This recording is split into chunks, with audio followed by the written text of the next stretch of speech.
Motorrad Vega, operated by Sensodyne and Renault. Here's the City.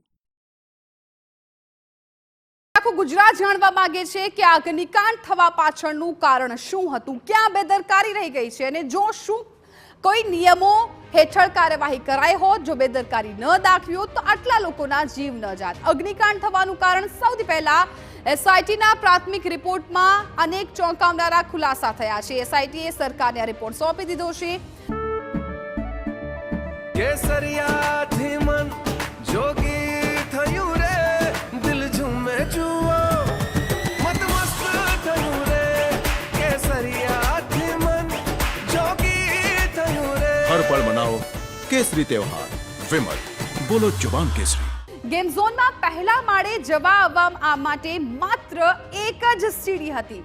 Exit કરવાનો બીજો કોઈ રસ્તો નહોતો, એક જ સીડી. એટલે સૌથી મોટી બેદરકારી અહીંયા જોવા મળી રહી છે. સીડી માત્ર 4 ફૂટની હતી અને એ પણ લોખંડની સીડી હતી. એટલે કોઈ દુર્ઘટના ઘટે તો એક સાથે લોકો પણ ત્યાંથી ન નીકળી શકે એટલી સાંકડી આ સીડી હતી.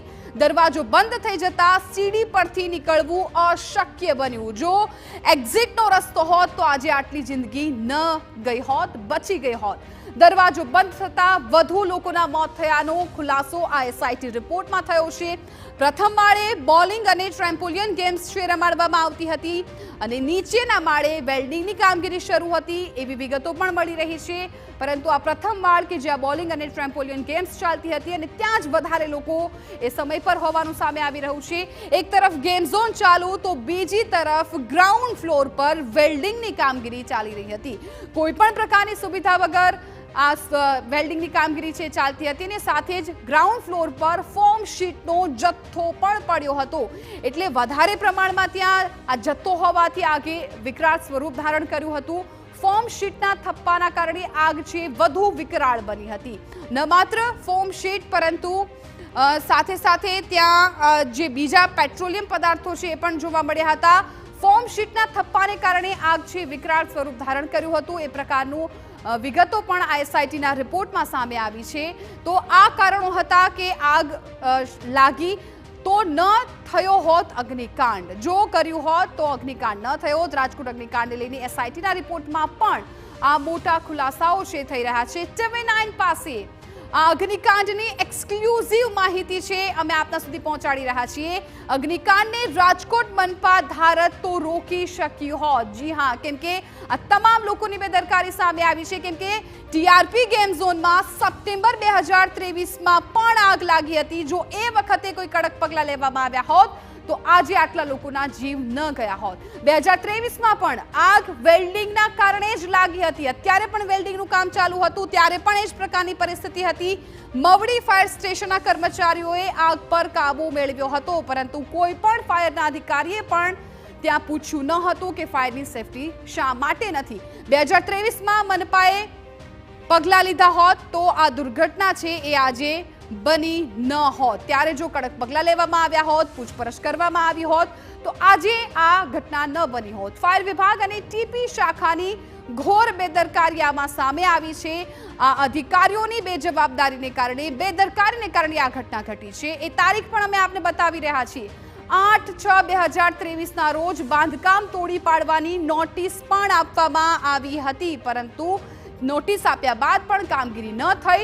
નોટિસ છતાં ગેમ ઝોનના માલિકે બાંધકામ તોડ્યું નહીં, પોતાની મનમાની ચલાવી અને જે લોકોનો સપોર્ટ હતો એ સપોર્ટની રાહે તેઓ આગળ ગયા. ટીપી શાખાએ પણ બાંધકામ તોડવાની કોઈ કાર્યવાહી ન કરી. ટીપી શાખાએ પણ કોઈ પગલાં કડક ના લીધા. ફાયર વિભાગના ચીફ ઓફિસર આઈવી ખેરની સીધી જ બેદરકારી સામે આવી છે. આઈવી ખેર કે જેઓ એવું કહેતા હતા કે કોઈ એનઓસીનો અમને જે અરજી છે નથી મળી. ચીફ ફાયર ઓફિસર ભીખા ઢેબાની પણ ઘોર બેદરકારી સામે આવી છે. આ તમામ અધિકારીઓની લાપરવાહી, એમની બેદરકારીને કારણે આખો આ મોટું કાંડ છે સર્જાયો છે.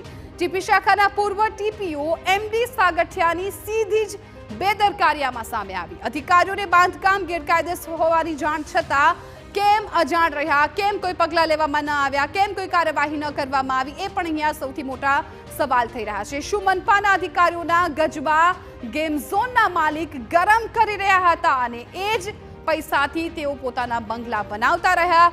શું રાજકોટ મનપાના અધિકારીઓના ઘરે હપ્તા પહોંચી જતા હતા? આ પણ સવાલ અહીંયા થઈ રહ્યા છે, કેમ કે આ જ અધિકારીઓની બેજવાબદારીને કારણે આખો આ કાંડ છે એ સર્જાયો હતો.